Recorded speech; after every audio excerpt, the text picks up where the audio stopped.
ఖమ్మం జిల్లా వైరా రిజర్వాయర్ నీటి మట్టం గణనీయంగా తగ్గిపోయింది. ఫలితంగా ఈ నెల 8న జరగనున్న మహాశివరాత్రి పర్వదినాన భక్తులు పుణ్యస్నానాలు ఆచరించేందుకు నీటి కొరత ఏర్పడింది.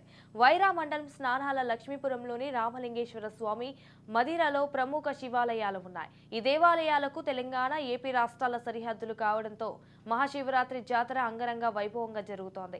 ఈ 3 రోజులు శివరాత్రి పర్వదినాన లక్షలాది మంది పుణ్యస్నానాలు ఆచరించడం ఆనవాయితీగా వస్తోంది. ఈ ఏడాది సాగర్ జలాలు రాక ఇప్పటికే తీవ్ర ఎండలతో భూగర్భ జలాలు పడిపోయాయి. వైరా రిజర్వాయర్ సహా నది మొత్తం నీళ్లు లేక ఎండిపోయాయి. ఈ తరుణంలో భక్తులు శివరాత్రి నాడు పుణ్యస్నానాలు చేయటానికి నీటి కొరత నెలకొంది.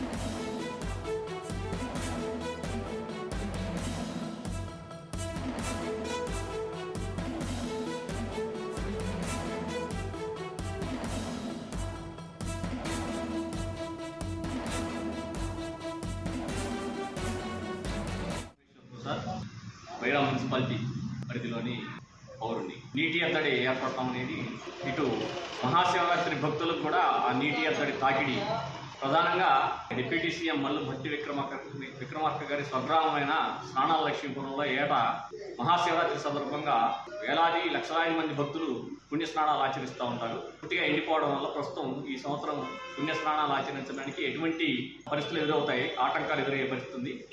అయితే దీనికి తగ్గట్టుగా దేవాదాయ శాఖ వాళ్ళు కానీ ఇతరత్ర ఏమన్నా ప్రత్యేకమైన ఏర్పాట్లు చేస్తారేమో ఆశిస్తే అది కూడా ఇంతవరకు ఏమీ కదలిక కనిపించట్లేదు.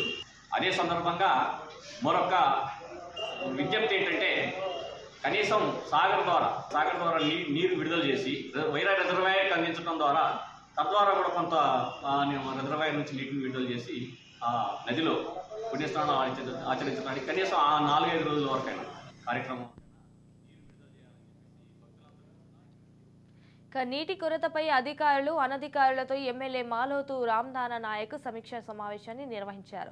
ఈ సమావేశంలో భక్తుల స్నానాలకు నీటి కొరతపై ప్రధాన చర్చ జరిగింది. వైరా నదిలో నీటి ఎద్దడిపైన సమస్య ఎదురవుతోంది. ఈ పరిస్థితుల్లో వైరా నదికి రిజర్వాయర్ నుంచి నీటి విడుదలపై ప్రభుత్వం ఎలాంటి ఆదేశాలు ఇస్తుందని అధికారులు, భక్తులు వేచి చూస్తున్నారు.